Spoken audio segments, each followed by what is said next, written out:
अस्सलाम वालेकुम, welcome back to my channel. मैं उम्मीद करता हूँ आप सब खैरियत से होंगे।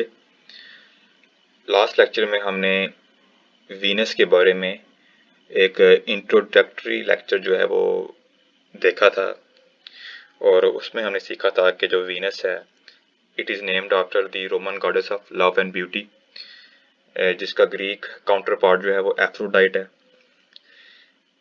इसके अलावा हमने ये सीखा था कि जो वीनस है उसका रेडियस, मैस और डिस्टेंस फ्रॉम द सन क्या है। और तो और हमने ये जाना था कि वीनस को मॉर्निंग स्टार और इवनिंग स्टार क्यों कहते हैं, और उसमें हमने सीखा था कि इलोंगेशन क्या होती है। तो आज हम अपनी डिस्कशन को आगे बढ़ाएंगे और हम सीखेंगे कि वीनस का जो एटमॉस्फेयर यानी उसकी जो फ़िज़ा है और जो उसकी सरफेस है, जो उसकी सतह है, उसके फीचर्स, जो उसकी खसूसियात हैं, वो क्या क्या हैं। तो पहले हम बात कर लेते हैं वीनस के एटमॉस्फेयर की और उसके एटमॉस्फेरिक कंपोजिशन की। तो अगर हम वीनस की एटमॉस्फेरिक केमिकल कंपोजिशन पर बात करें, तो जो वीनस का एटमॉस्फेयर है वो 96% कार्बन डाइऑक्साइड है, और जो बकिया 3.5% है दैट इज़ नाइट्रोजन। इसके बरक्स जो हमारी ज़मीन है, हमारी ज़मीन के एटमॉस्फेयर में 78% जो है नाइट्रोजन है, जबकि 21% ऑक्सीजन है। तो इसका मतलब ये है कि जो वीनस है उसके एटमॉस्फेयर में जो मेजर गैस है वो कार्बन डाइऑक्साइड है, और हम जानते हैं कि जो कार्बन डाइऑक्साइड है that is one of the most dangerous and potent green house gases. तो जो बकिया 0.5% है उसमें नियॉन, ऑर्गन और सल्फर है। जो वीनस के बादल हैं जिनके बारे में हमने लास्ट लेक्चर में बात की थी, जिन बादलों से वीनस कवर्ड है, they are made up of sulphuric acid. अब जो सल्फ्यूरिक एसिड है H2SO4, ये इसे हम किंग ऑफ एसिड्स कहते हैं, तेजाबों का बादशाह कहते हैं, और यही वो एसिड है जो बैटरीज में यूज़ होता है। It's very dangerous. So that means जो क्लाउड्स हैं वीनस पर वो सल्फ्यूरिक एसिड से बने हैं, सल्फ्यूरिक एसिड के ड्रॉपलेट से बने हैं। तो डैट मीन्स वीनस पर सल्फ्यूरिक एसिड की जो है वो बारिश होती है। जो प्रेशर है वीनस की सरफेस पर वो ज़मीन के एटमॉस्फेरिक प्रेशर से 90 टाइम्स ज़्यादा है, 90 एटमॉस्फेयर्स है। इसका मतलब ये भी है कि जो डेंसिटी है वीनस के एटमॉस्फेयर की, या जो मैस है, वो ज़मीन के एटमॉस्फेयर से 90 गुना ज़्यादा है, 90 गुना ज़्यादा है। सो हम इसे 90 एटमॉस्फेयर्स बोलेंगे। नेक्स्ट बात करें वीनस के सरफेस टेम्परेचर पर, तो वो बहुत हाई है because of green house effect. इसका जो सरफेस टेम्परेचर है दैट इज़ 467 डिग्रीज सेल्सियस, या 900 डिग्रीज फ़ारेनहाइट, या 740 kelvin, and that is very high. ये इतना हाई है कि जो लेड होता है वो भी मेल्ट हो जाए इसकी सरफेस पर। तो आप देख सकते हैं कि इसकी जो फिज़ा है वो जहरीली है। It is made up of sulphuric acid and carbon dioxide. इसका जो एटमॉस्फेयर है उसका जो प्रेशर है that is 90 एटमॉस्फेयर्स, very very dense. और जो उसका सरफेस पर टेम्परेचर है वो बहुत हाई है, 467 डिग्री सेल्सियस। तो यानी कि इस पर किसी भी जिंदा चीज़ का, ऑर्गेनिक मटेरियल का और ऑर्गेनिक मॉलिक्यूल्स का एग्जिस्ट करना ऑलमोस्ट इम्पॉसिबल है। हाँ, ये बात सच्ची है कि अगर हम वीनस के एटमॉस्फेयर में थोड़ा सा ऊपर जाएं, थोड़ा हाई जाएं, तो उसके बादलों के ऊपर जो है टेम्परेचर और प्रेशर इतना कम हो जाता है कि वहाँ पे किसी न किसी किस्म की जो ऑर्गेनिक एक्टिविटी है वो हो सकती है। लेकिन एट जो उसका सरफेस है that is very very inhospitable for life. अब 70, 80 और 90 की दहाई में, 1970, 80 और 90 की दहाई में जो रूस की खलाई एजेंसी थी रॉस कॉस्मोस, उन्होंने वीनस पर काफ़ी सारे मिशंस भेजे थे, स्पेस मिशंस भेजे थे, जिनमें से एक वेनेरा 13 था। It was the 13th space craft of the Venera mission. तो वो जो स्पेस क्राफ्ट था वेनेरा 13, वो इस काबिल था कि वो वीनस की सरफेस पर लैंड कर सके।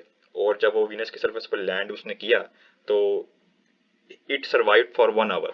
वो 1 घंटे तक सर्वाइव उसने किया उसकी सरफेस पर, लेकिन 1 घंटे के बाद क्या हुआ कि उसके वीनस के हाई टेम्परेचर और प्रेशर की वजह से क्या हुआ कि वो मेल फंक्शन हुआ और डिस्ट्रॉय हो गया। तो ये वेनुसियन सरफेस की इमेजेस हैं, जिस तरह हम मार्स के लिए कहते हैं मार्शियन सरफेस, चांद के लिए कहते हैं लूनर सरफेस, इसी तरह हम वीनस की सरफेस को वेनुसियन सरफेस कहते हैं। तो ये रियल इमेजेस हैं, ये असली तस्वीर हैं जो वेनेरा 13 स्पेसक्राफ्ट ने ली थी वीनस की सरफेस से। इसके अलावा वीनस पर जो भेजे गए थे मिशन, उन्होंने वीनस की सरफेस का रेडार मैपिंग भी की। अब रेडार मैपिंग क्या होती है, आप देख सकते हैं इस इमेज में, ये रियल कलर्स नहीं है। बेसिकली रेडार टेक्नोलॉजी की मदद से हम क्या करते हैं कि हम रेडियो वेव्स भेजते हैं।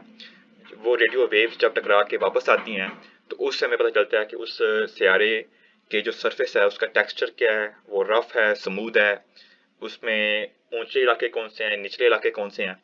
सो जब हमने वीनस पर स्पेस मिशन भेजकर उसकी रेडार मैपिंग की तो हमें आइडिया हुआ कि वीनस की जो सरफेस है उसका जो टेक्सचर है वो क्या है।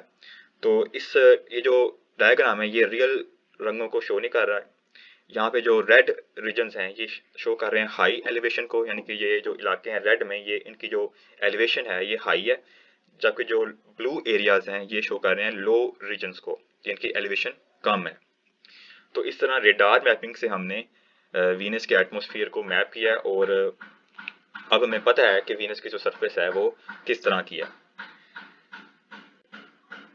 अब वीनस पर हमें वोल्केनिक एक्टिविटी के बहुत सारे साइंस मिले हैं, यानी कि हमें इस बात का अब कंफर्म है कि वीनस पर वोल्केनिक एक्टिविटी है वो बहुत ज़्यादा है। उसके साथ साथ वीनस की जो सरफेस है उस पर क्रस्टल फ्रैक्चरिंग हुई है। अब क्रस्टल फ्रैक्चरिंग एक की टर्म है, तो मैं इसको यहाँ पे हाईलाइट कर देता हूँ। अब क्रस्टल फ्रैक्चरिंग क्या होती है, क्रस्टल फ्रैक्चरिंग में जो क्रस्टल वर्ड है वो क्रस्ट से निकलता है। अब क्रस्ट क्या होता है, किसी भी सियारे की जो फर्स्ट लेयर होती है। अब जियोलॉजिकल एक्टिविटी की वजह से, वोल्केनिक एक्टिविटी की वजह से क्या होता है कि सियारे की जो आउटर लेयर होती है, जो क्रस्ट होता है, उसमें फ्रैक्चर्स बन जाते हैं और उन फ्रैक्चर्स की वजह से क्या होता है कि उसमें मुख्तलिफ किस्म के जियोलॉजिकल फीचर्स बनते हैं, जैसा कि fault lines, rift valleys, volcanic vents वगैरह वगैरह। तो ये हमारे पास एक एविडेंस है कि बाकी में जो है ना वीनस के सरफेस के नीचे जो है ना किसी ना किसी किस्म की जो है ना वोल्केनिक और जियोलॉजिकल एक्टिविटी जो है हो रही है। और उसका जो एक जो मुंह बोलता सबूत है वो है क्रस्टल फ्रैक्चरिंग। जो क्रस्ट है वीनस का वो जगह जगह से टूटा हुआ है, फ्रैक्चर हुआ है, उसमें दरारें आई हुई हैं। अब चूंकि वोल्केनिक एक्टिविटी बहुत हाई है वीनस पर, इट मींस उसकी सरफेस जो है वो हर 10 मिलियन साल बाद जो है वो रीन्यू हो जाती है। अब ऐसा कैसे होता है, बेसिकली होता ही है कि जब वोल्केनिक एक्टिविटी होती है, जब मैग्मा नीचे से निकलकर लावा की फॉर्म में बाहर आता है, तो ऑफ कोर्स वो जो नई बनती है सरफेस वो पहली सरफेस से ज़्यादा यंग होती है। तो हमने जो स्टडीज़ की हैं वीनस की सरफेस की, वो हमें ये बताती हैं कि उसकी जो सरफेस की एज है वो 10 मिलियन साल, यानी कि लगभग 1 करोड़ साल से ज़्यादा पुरानी नहीं है। हर 10 मिलियन साल बाद क्या होता है कि वोल्केनिक एक्टिविटी की वजह से जो सरफेस है वो न्यू हो जाती है, वो अपडेट हो जाती है, उसके ऊपर एक नई जो लेयर है वो आ जाती है ड्यू टू वोल्केनिक एक्टिविटी। तो इसके बरक्स अगर हम ज़मीन की बात करें तो हमारे ज़मीन पर इतनी वोल्केनिक एक्टिविटी हाई नहीं है, तो जो हमारी सरफेस है उसकी एज जो है बिलियंस ऑफ ईयर्स में हमने मापी है, जबकि जो वीनस की सरफेस है उसकी जो एज है वो मिलियंस ऑफ ईयर्स में, तो बहुत बड़ा गैप है।